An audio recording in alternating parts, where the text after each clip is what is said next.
Let me start by thanking the organizers of this occasion. I've sat for a few minutes and I've been thoroughly moved. I've used the occasion to send a number of messages to my colleagues in Kenya that a powerful thing is going on in Uganda, and that in the fullness of time, we Kenyans and I hope East Africans must embrace what is happening in Uganda.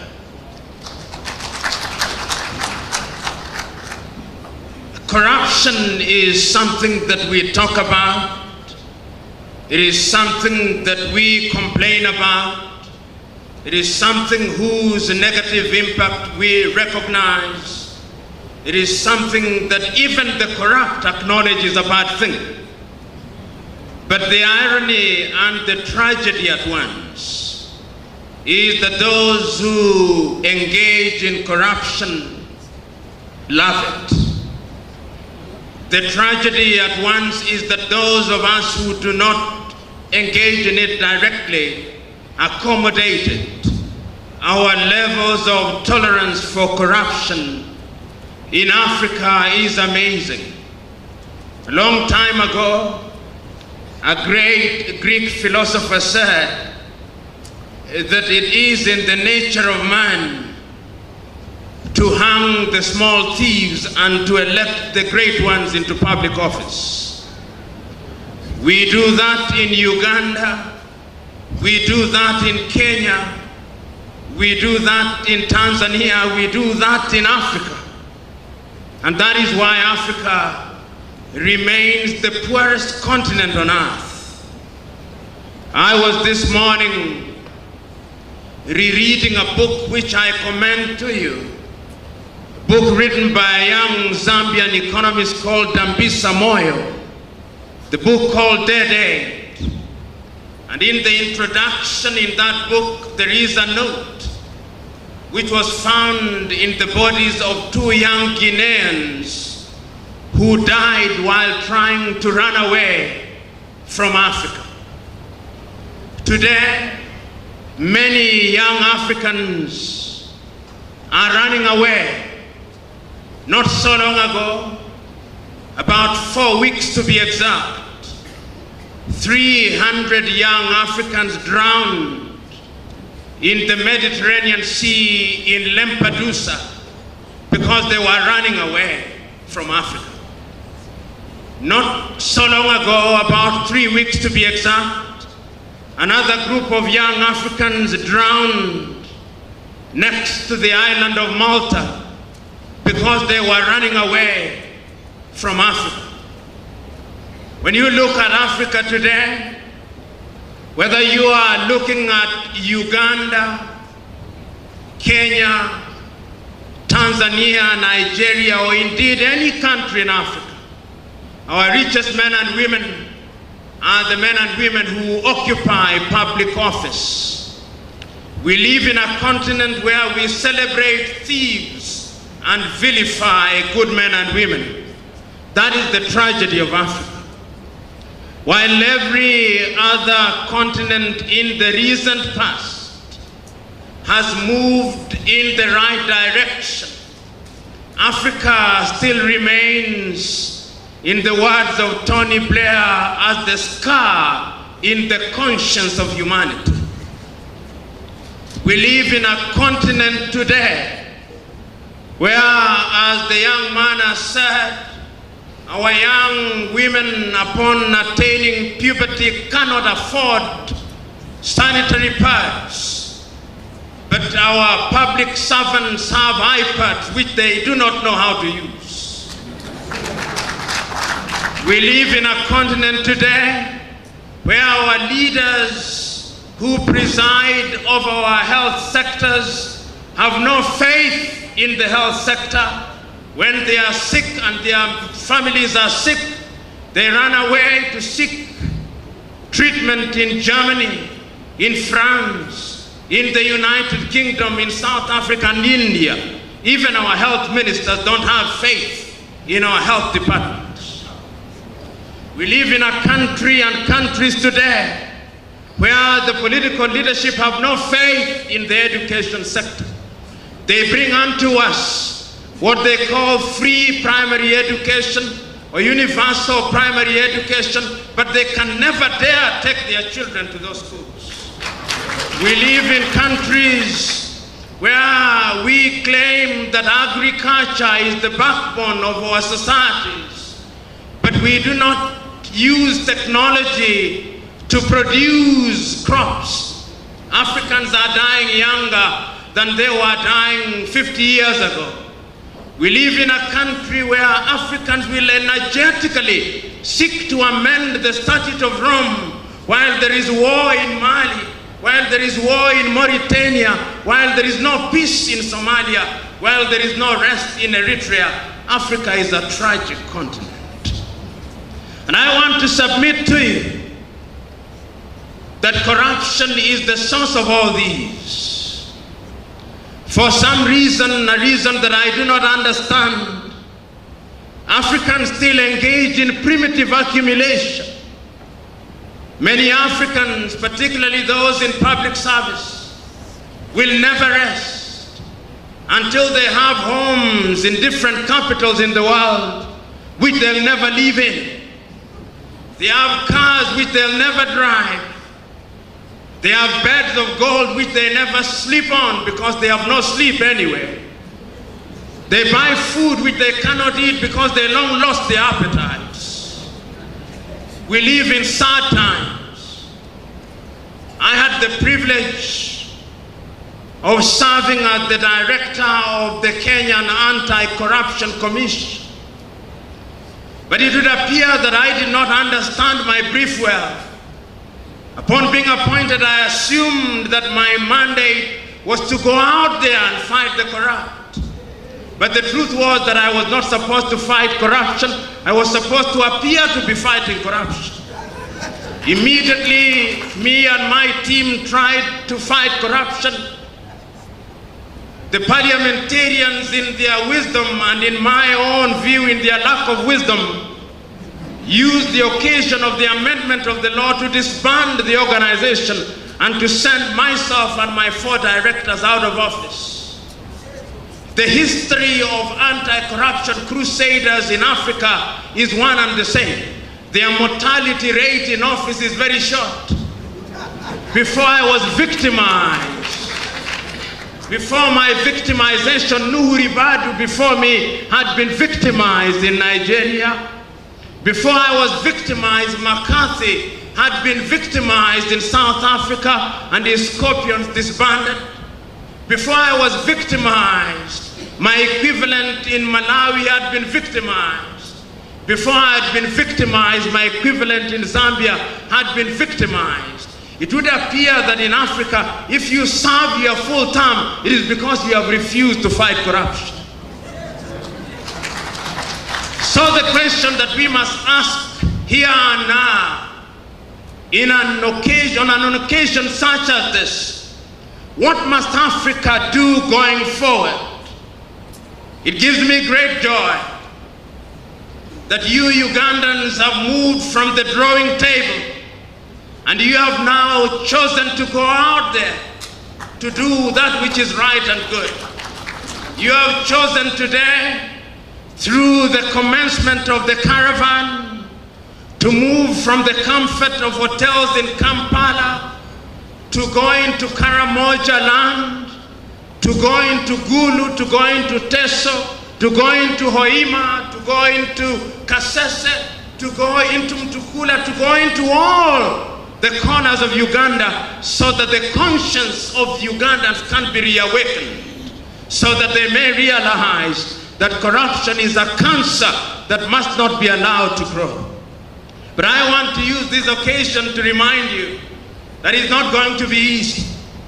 The children of darkness, who are the perpetrators of corruption, have one advantage over the children of light. They are well organized. They are prepared to kill. They are prepared to do anything on earth to ensure that their ill-gotten wealth is retained and protected. I always say that those who want to fight corruption must go to the Bible. When they go to the Bible, they must read the book of Matthew or any of the Gospels and read about John the Baptist. When they read about that book, they must remember that John the Baptist was in the habit of telling a king called Herodias not to engage in an adulterous union with his brother's wife. And he said this so often to the irritation of the king. They must remember that during that time there was a dance. They must remember that there was a lady called Salome. And they must remember that after she danced so well, Salome asked for John the Baptist's head. And I want to remind you that that is the way it is for corruption fighters today. You are like John the Baptist telling the latter-day Herodias, you are corrupt, you are corrupt. You must remember that there are Salomes who will be looking for your head. The question is, are you prepared? If you are prepared, then I have nothing to fear, because this country will be liberated. I want you to remember that now that Uganda has discovered oil, the history of oil throughout Africa has been a sad history. If you go to Nigeria, which is the fourth or the fifth leading producer of oil in Africa, the Nigerians do not have a good story to tell.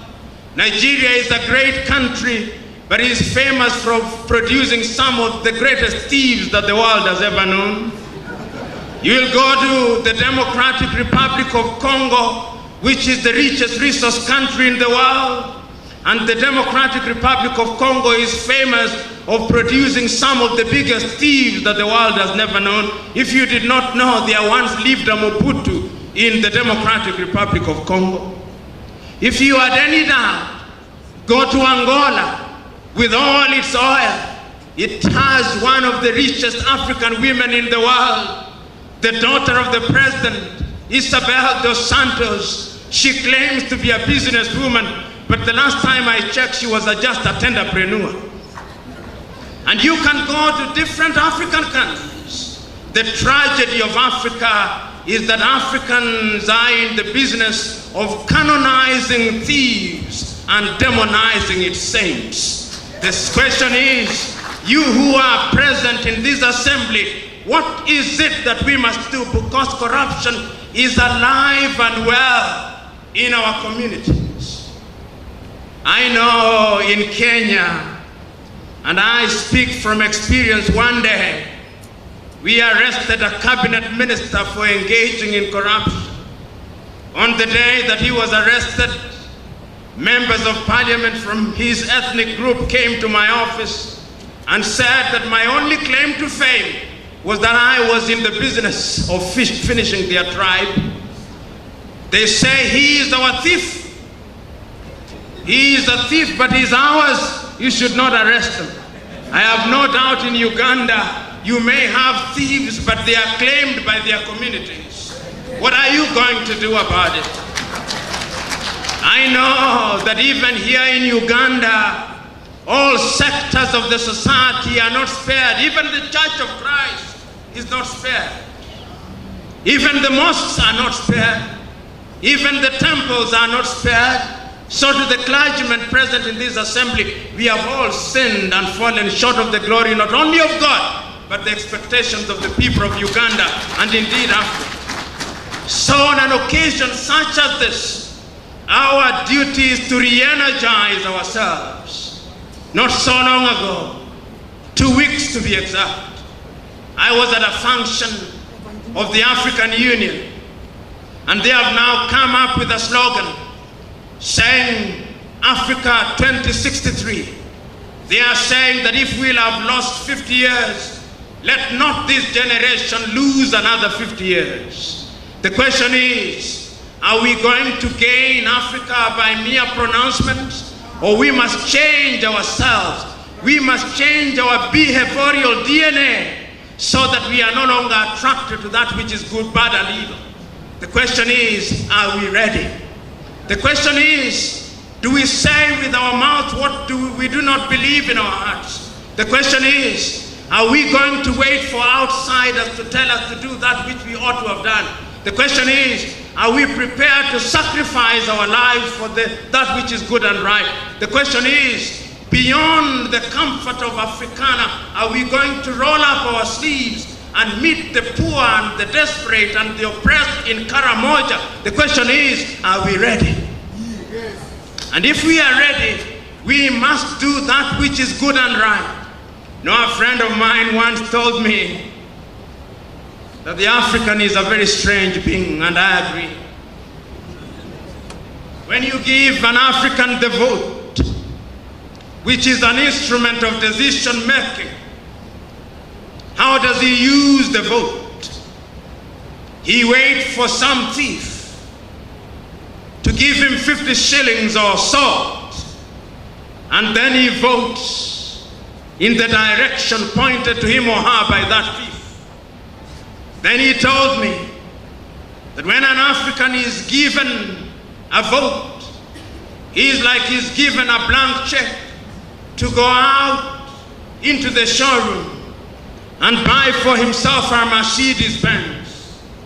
When he gets into the showroom, he buys a tuk-tuk. And when he gets home, he wants the tuk-tuk to behave like a Mercedes-Benz. That is the tragedy of Africa.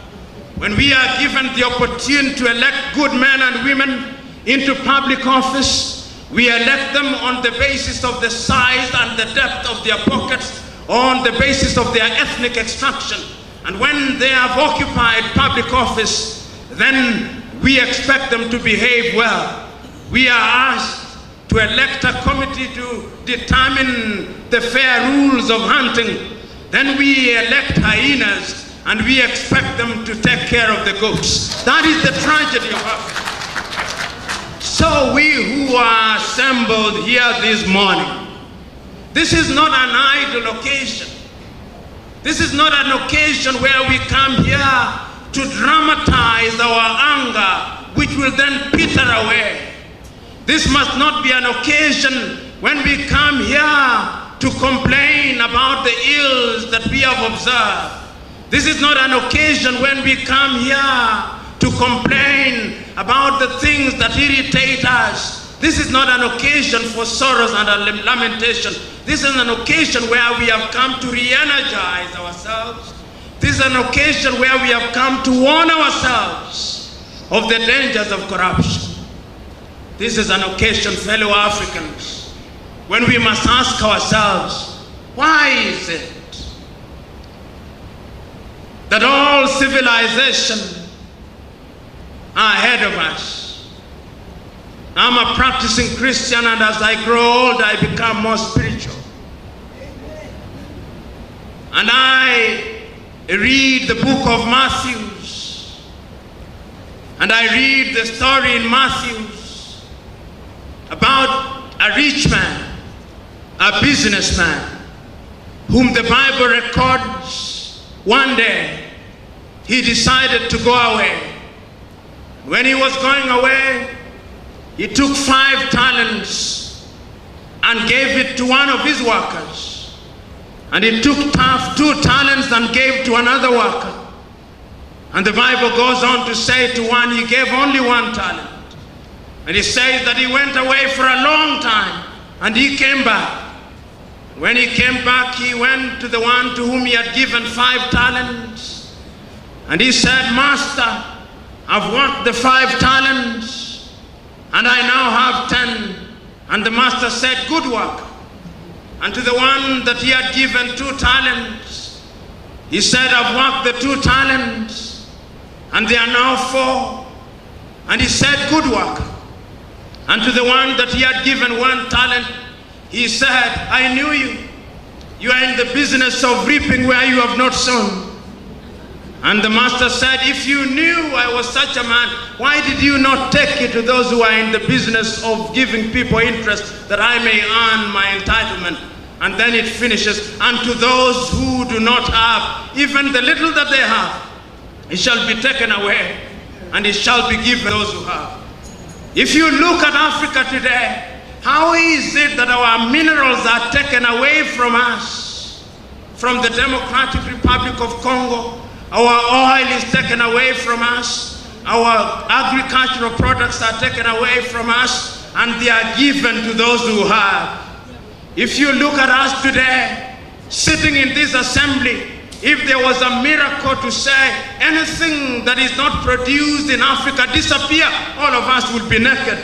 Because the clothes that you wear, none of them are made in Uganda. Because the ties that you wear, none of them is made in Uganda. Even the underwear that you wear, none of it is made in Uganda. The question is, are we children of a lesser God? No, we are not. But we have allowed ourselves to be corrupted in our morals and in our ways. Our leaders steal from us, and they keep money in Europe and America. They can't keep it in Africa. The question is, for how long shall we allow this to happen? That is why I'm very happy to join with you here today on the occasion of remembering the launch of the Black Monday. Why is Black Monday an important thing?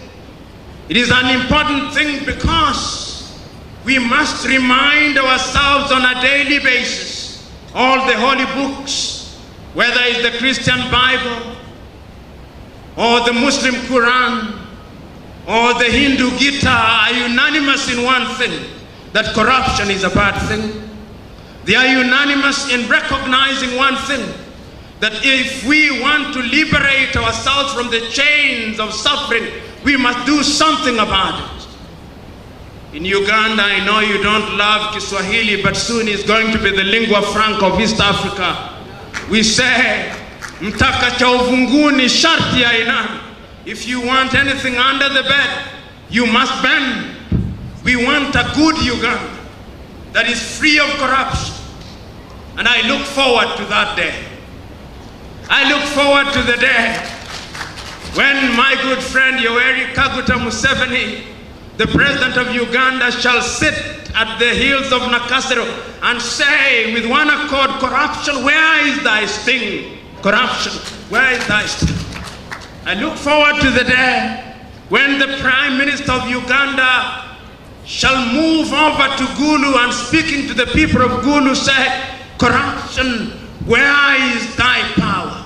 I look forward to the day when the ministers of Uganda, when my friend Jim Muhwezi and others shall sit and stand wherever they need to sit and stand and say, corruption, where is thy sting? I look forward to the day when the members of parliament in Uganda, the director of election, the policemen, the health workers in Mulago, the hotel workers, the border riders shall be able to say with one accord that corruption is a bad thing. And they shall be able to say, like the Catholics say, to ask for forgiveness, saying, mea culpa, mea maxima culpa. And those days will come, but they'll only come when you and me do that which is good and right. And I have no doubt that we are doing that which is good and right.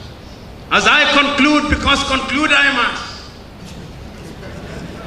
a number of things come to my mind. I remember fondly Mother Teresa of Calcutta. And I remember that lady saying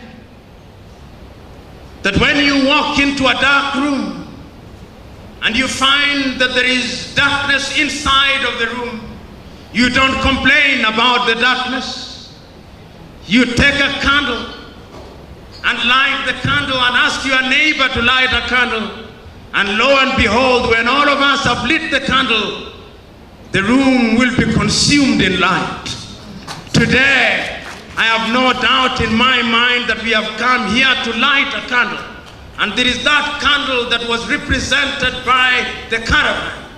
It is moving into the length and breadth of Uganda. And before the politicians and the thieves in Uganda realize it, there will be so much light that there will be no place to hide in Uganda. I look forward to the day When the words of the late Chinua Achebe, written in his book Things Fall Apart, are no longer at ease and a man of the people, shall no longer be true, that the African is corrupt through and through. I look forward to the day when Africa shall not be a winner of the equivalent of Olympic medals in the wrong things, such as corruption indices as prepared by Transparency International. I look forward to the day when our government ministers will have smaller stomachs because they are not engaged in anti-corruption activities. I look forward to the day when we Ugandans and East Africans, Kenyans and Tanzanians and Burundians and Rwandese and Southern Sudanese and all of us in East Africa will be known for the right things. But let me tell you, having participated in the fight against corruption, I know a number of things. I know that good laws in and of themselves will not fight corruption. Because if it was just good laws, what is better than the 10 Commandments? But you and me know that we honor the 10 Commandments in breach. So we must have something, we must have a change of heart. The Catholics who are present in this room, who are Benedictine monks, must remember with me something that they say when you become a monk in the Benedictine order. We must have something which in Latin is called conversatio morum. A change of heart, a total change, a DNA transplant, a character transplant, so that our dominant instinct becomes the instinct to do that which is good and right. And I have no doubt that it can be done and that it will be done, because if it is not done, we are done. Ladies and gentlemen, may God bless.